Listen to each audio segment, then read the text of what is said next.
I think philanthropy, we can play a role of help setting the table, convening folks, giving them the resources to come together, but also glue that fits between the spaces where folks don't have the resources. That's often things like communication, convening power and opportunity, evaluation. So I think philanthropy plays that role. Government has to set the stage. I'm excited and I think it's promising that we have a lot of values alignment in California. Frankly, I wouldn't want to do our work in other states where that doesn't exist. So I think folks are trying to row in the same direction. We're putting a lot of resources into it, and we're seeing other funders do the same.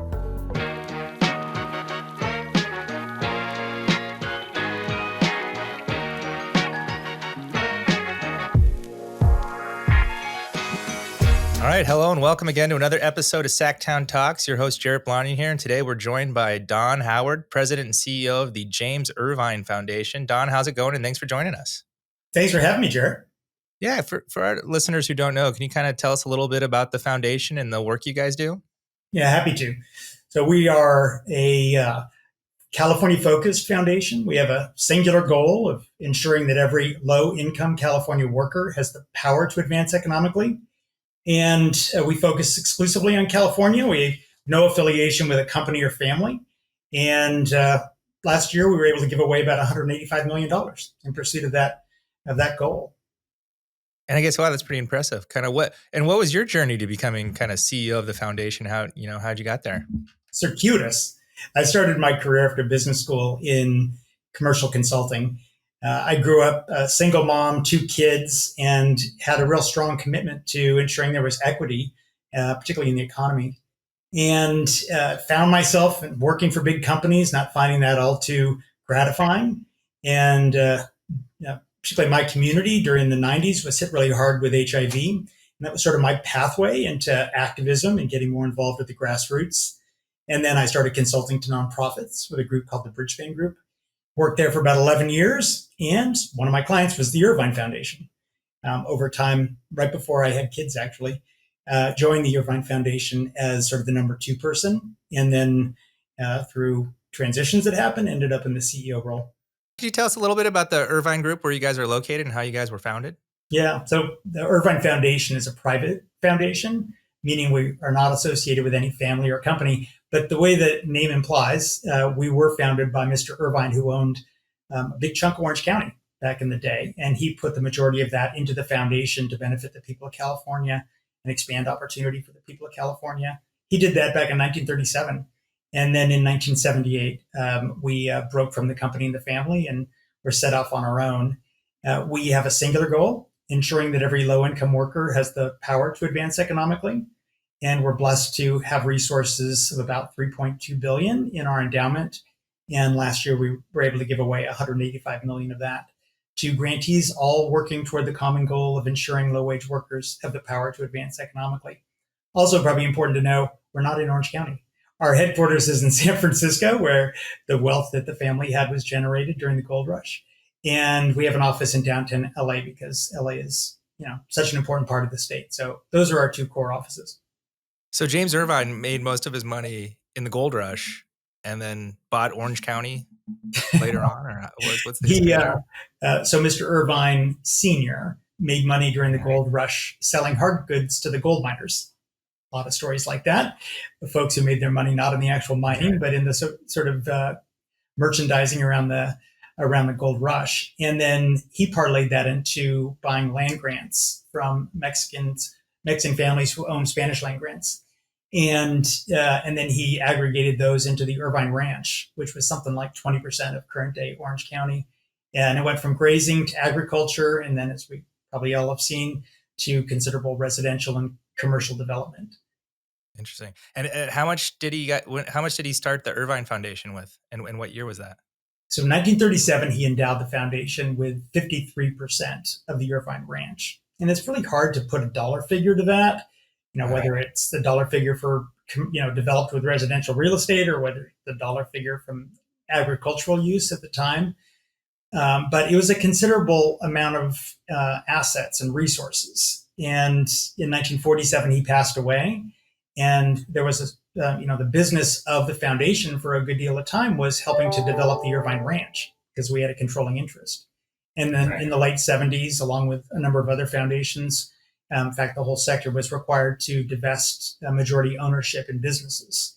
And that's when we separated from the family and the company and went off on our own. Yeah, it's pretty interesting. A lot of us who go to business school or graduating from college always look at, going to work for big corporations. And no one really thinks about going to the nonprofit world, but you can have a pretty successful career, working for nonprofits and doing good. Well, back when I went to business school, there weren't that many pathways that were sort of formalized. It's Mhm. impressive now to see schools with sort of a social innovation focus. I had a Right. chance to teach a class or two at the Haas School at Berkeley, and they have a whole track for folks now who want to go into the social sector. So it's great to see folks actually set that out as a career goal and to pursue it in grad school. No, definitely. Can you tell us kind of what are some of the core values of the Irvine Foundation? How did that influence how you guys, organize and strategize your priorities?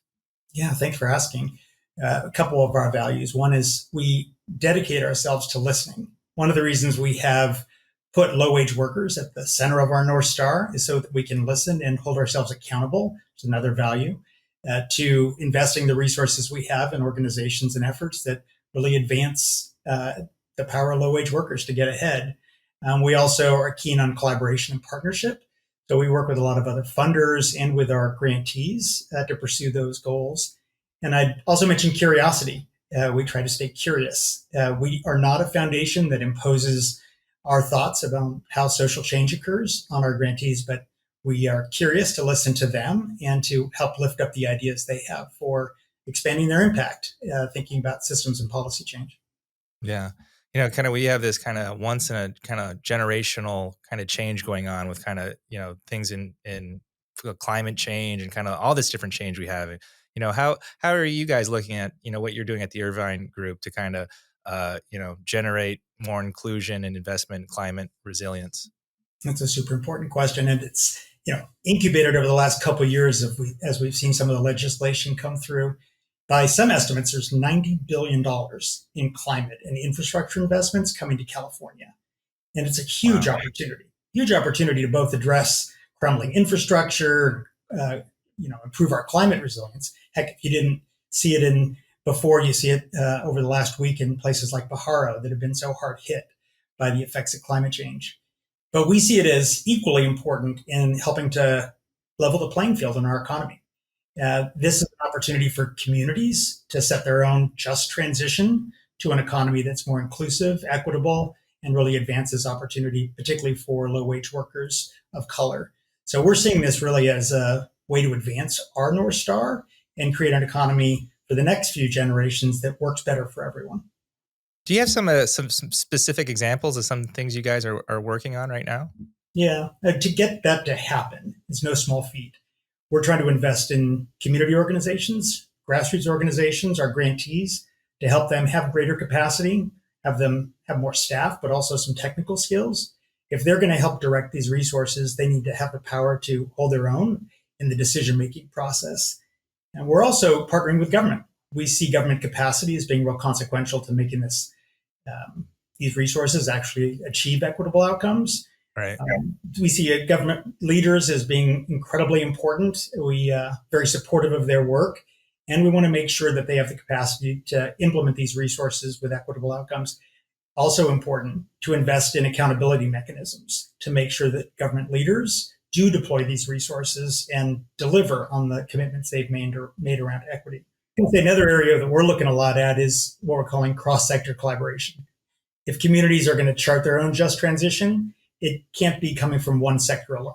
So we need community groups, civic leaders, higher ed, business leaders, labor leaders to all come together and chart a course for their economy and to do that in a collaborative way. That's really hard. It hasn't been done all that well before. We call it, and they call it, inclusive economic development Mhm. processes. And we've been investing in some of those efforts. Last thing I'll mention is there's really an opportunity that goes a little below the radar here to have procurement. There's going to be a ton of money spent, a lot of Right. contracts. We're trying to support efforts that make sure small businesses, particularly those owned by women and people of color, get their fair share, if not more, of those contracts so that they can thrive, build some wealth, and create good jobs in the process. It's interesting. We have, a lot of politicians on the show and they talk about legislation they've worked on. And it's kind of interesting. Like you do something and you expect it to work a certain way, but you don't really know, or you don't see the effects later on. You kind of got to go back and check to make sure it really did what it was supposed to do. Kind of as a CEO of a foundation, kind of how do you measure this impact of your investments and your initiatives on various projects? Yeah, we allow our grantees to set goals for their own impact, and then we aggregate those and we check in with our grant making over the course of most of our initiatives are about 7 years. We check in about year 3 and again at year 5 to see if those goals are being met.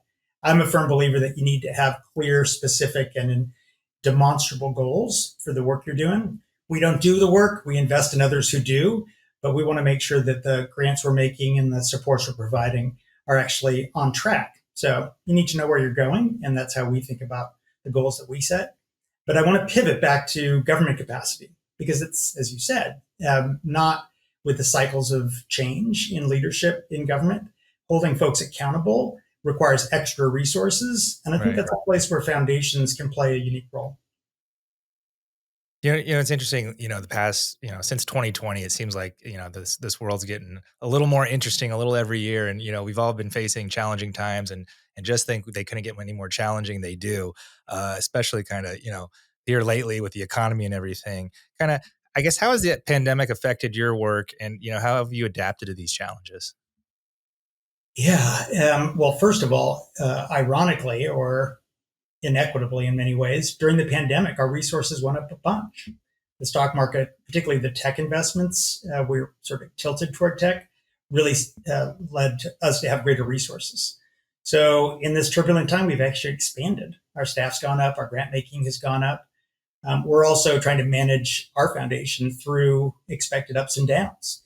So you have to be planning ahead to do that. But another thing I'll mention is we put a lot of resources, particularly at the start of the pandemic, into our core grantees. So we sort of doubled down because they needed a lot of flexible money to be able to pivot, to move toward online models, to shore up their fundraising and the rest. So one of the effects of the turbulence has been sort of us reinvesting in our grantees to give them what they need.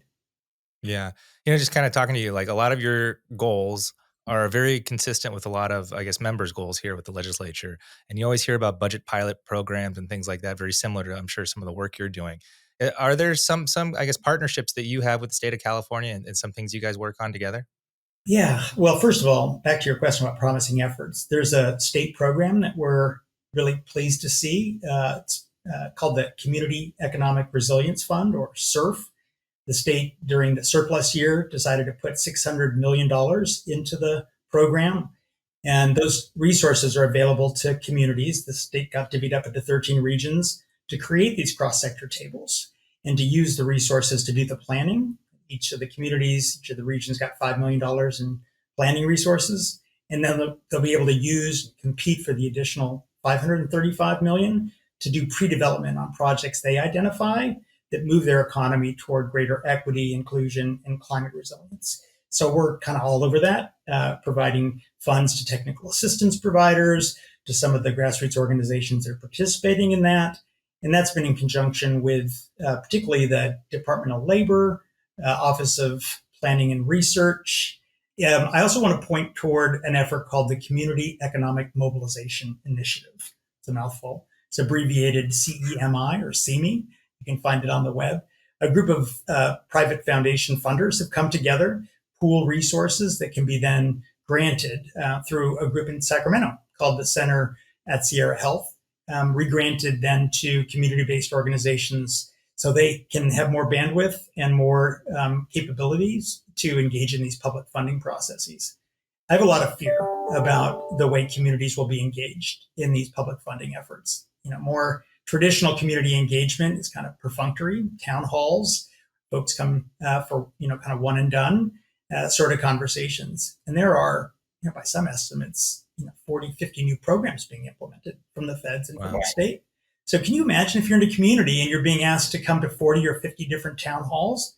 It's basically no community engagement. So I think the need is for grassroots organizations to be able to demand better. And I hope the resources from CME allow them to do that. diversity, equity, inclusion is something, that the Irvine Foundation talks a lot and is working on. Kind of what Yeah. are some specific things you guys are doing to promote greater equity and access to opportunity? Yeah, we have a number of initiatives for them that we see as really consequential to advancing equitable economic opportunity, inclusive economic opportunity. We focus on helping career pathway programs and the workforce development system give folks a chance to get a leg up in the economy and get trained. In that area, we think apprenticeships are super important, kind of the gold standard of workforce development, earn and learn models, as we call them. We have a second parallel initiative, which helps build worker power. We invest in and make grants to a lot of worker centers and other labor organizing efforts to ensure that workers have a say in the economy. We think that sort of two parallel efforts, training individuals up, but also sort of leveling the playing field, is necessary to create more economic opportunity for folks. We do that work more deeply through another initiative we call our Priority Communities Initiative in 5 places in particular: Salinas, Stockton, Fresno, San Bernardino, and Riverside. And we've chosen those places because they're so often overlooked, particularly by philanthropy. And that's where a lot of growth is coming from and where the need is the greatest. So some say inland California, coastal California, as those places go, so goes California. And so we Right. picked those places. And then last initiative, we invest in a number of coalitions to advance public policy efforts. For instance, right now there's a lot of focus on improving the safety net. Yeah. It's kind of, the world is rapidly changing. We have the introduction of artificial intelligence and, technology just keeps coming. And, we're having this interesting kind of like dichotomy in the workplace where, a lot of people don't want a lot of the jobs that are out there and they're kind of holding out, looking for something better. Kind of how can we ensure our workforce is kind of built to, handle this future economy and things that are coming? What's really interesting, I mean, the labor market is so tight. And so, in the pandemic, I think, had folks think twice about the work they're doing. A lot of folks are in very crappy jobs, very low wage jobs that don't have dignity to them, not predictable scheduling, no benefits. Often folks see wage theft, don't get to take home all the wages they're due. And I think during the pandemic, what we saw is kind of the great reshuffling. Folks finding greater opportunities for economic prosperity and moving to those. And I think that's particularly for the lowest wage workers in our state. You see different, maybe related dynamics for middle income and higher income workers, but it's definitely a new ball game with the labor market being as tight as it is, and with the shift, as you say, in the kinds of jobs that are out there. I'm going to say one thing about AI because we think a lot about how technology can displace workers, and we've become convinced that while there will be jobs that get automated, some of those are going to be some of the worst paid jobs, and we see that there hopefully will be new jobs created, and the challenge will be transitioning folks from the current jobs to the new jobs Right. and doing that in a way that's truly equitable. It's not been achieved well. Think of the coal miners in coal country. We've got to do better in California and ensure those workers who are going to be automated out of work, or frankly are going to be moved out of work through addressing climate change and decarbonization, have real pathways into other jobs, higher quality jobs that come about because of those developments. Yeah, and it's kind of like, people look, oh, like we're replacing jobs, but really you're replacing jobs that maybe people don't want to do, and you're giving people an opportunity to spend time on something that they'll find more rewarding, or maybe they'll have more free time to kind of pursue other avenues of that they like. So, there could Our be a lot fo- of positive things from it, right? and our focus is on low wage workers in the state. So workers who are paid really poor wages and are often predominantly workers of color, often women. So I think the transitions there are to better jobs, and hopefully better jobs with better wages create some space for Right. those workers to be more engaged with their communities and in their families. But you got folks working 2 and 3 jobs. Let's hope that as these job transitions, as a reshuffling occurs, that folks can get into a situation where they don't have to do that anymore. We hear from workers that they feel like they have to make horrible trade-offs between time with their family, time at work, medications, housing, and these they have to make choices between things that are incredibly unfair. So I Yeah. hope that the transitions in the economy will help relieve some of those horrible choices. What role should the government, private sector, labor movement, and philanthropy play in enabling kind of this economic transformation you're talking about? Well, folks have to work together. And that's no small feat. And there's not a ton of evidence that it can be done. We're really proud of an effort we've supported in Fresno called Fresno Drive, where folks have come together across sectors to plan for how they want to see the Fresno economy transition. That's been a bit of a model for this Community Economic Resilience Fund. And so that's a promising example of what could occur. But everybody has a role to play. And I think philanthropy, we can play a role of kind of help setting the table, convening folks, giving them the resources to come together, but also glue that fits between the spaces where folks don't have the resources. That's often things like communications, convening power and opportunity, evaluation. So I think philanthropy plays that role. Government has to set the stage. I'm really excited, and I think it's promising that we have a lot of values alignment in California. Frankly, I wouldn't want to do our work in other states where that doesn't exist. So I think folks are trying to row in the same direction, but having business, grassroots leaders, labor leaders, and higher ed make shared decisions, govern these resources collaboratively is really the challenge we have ahead of us. We're putting a lot of resources into it, and we're seeing other funders do the same. Yeah. How do you see the roles of philanthropy evolving in the coming years, and kind of how do you plan on adapting to those changes? Yeah. We hope that we've set out on a path that actually is forward looking and setting the stage, I hope, for others to follow. One thing that we don't do is tell grantees what to do. There's a movement in philanthropy called trust based philanthropy. I think we resemble that, which is not sort of from our distance, our conference rooms, frankly, folks who have a lot of privilege and distance from the community, that we don't chart out a path and say, here's how we're going to right the economy. We trust our grantees, and we invest a lot of resources in our grantees to give them the best shot at doing that. So I think that's one development, trust-based philanthropy. There's also a development that I think I hope we're leading on, which is having a lot of dynamism. Other institutions can get a little stuck in their ways, and that's often because they have program silos on different topics.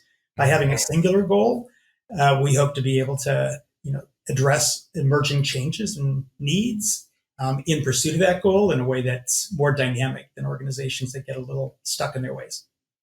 I guess there's been a lot of talk. We've had greatest wealth, incursion lately. We have all these billionaires, and then you have all these billionaires giving pledges and kind of starting their own foundation. Yeah. How is the creation of all these foundations and kind of all these investment opportunities kind of helping or hindering the philanthropy? Yeah. I mean, you have to think about it in segments. They're not all the same in terms of I call them new philanthropy. Folks who are showing up that have recent, wealth that they want to deploy. You have some folks who are really investing in a trust-based way, making large grants and getting out of the way. I think that's a model that Mackenzie Scott has been really pioneering, and I think that's exciting. There's what's called an LLC model, where folks like, and I think this is, Chan Zuckerberg initiative resembles this, where there's sort of three checkbooks. There's a nonprofit foundation checkbook for grant making. There's one for private investments, social enterprise investments. And then there's one for advocacy, sort of C4 funding. So that's a really distinct model. And I think, we want to see how these different models emerge. I have a lot of respect for the trust-based philanthropy piece of it. And I'm interested in seeing how, sort of new wealth, often tech wealth, is able to deploy their resources in a more sort of like combined way. What advice would you give to kind of individuals looking to get involved in philanthropy or starting their own foundation? Well, I think one question is, do you need to start your own foundation? I think we have there's a lot of foundations. They're usually small. Aggregate resources of all philanthropy really are pale in comparison to government spending. So we have a lot of folks starting their own foundations, and I think sub-optimizing. A lot of little foundations running around. So do you need to start your own? I think, some folks have chosen to do their grant making through donor advised funds at community foundations. And I think that's sort of another model to think about. You get the Warren Buffetts who decide to put a big chunk of their wealth into another private foundation, or their wealth into a private foundation that somebody else is running. I don't see that too frequently happening. He's a unique, I think, example of that. But I see, I think if you're a new philanthropist, I'd also suggest you be really clear about what you're trying to accomplish. I also think putting people at the center of the work allows you to hold yourself more accountable and to be really in service of the folks you seek to serve that are the center of your goal. But I think too often folks start with two or three individual issues that are disconnected, and they're passionate about those issues. I totally get it. But by sort of creating different program areas with already in the, in a model of a smaller institution, you further dissipate the resources and miss the opportunity to have synergy across the work you're doing. Mhm. So I'd encourage folks to think about, do they want to start a foundation? What's their goal? And don't sub-optimize. What are some of the most rewarding experiences you've had in your work at the Irvine Foundation, and kind of what motivates you to continue this work? Yeah. I mean, I doom scroll a bit too frequently. And what saves me is looking at the work of our grantees. We have a program sort of that stands above all of our work called the Irvine Leadership Awards program. And each year we select, with the help of an independent selection committee that I also sit on, we sort through about 400 nominations and choose 5 or 6 leaders who are making a tremendous difference in our state. And each time I read those nominations, my heart, warms up a little bit and my optimism increases a notch. There are amazing leaders doing stuff in our state that we don't frequently enough lift up. So that brings me a lot of joy and a lot of gratification from the work I do. Second thing I'd mention is the great staff that I get to work with. We have some tremendously talented folks who've come together to advance a collective mission. And it's a joy to work in an organization where folks have that kind of alignment and where I get to learn from them and share the decision making within the organization in a way that allows us to really grow and benefit from the diversity of all sorts that we have. Yeah. That's awesome.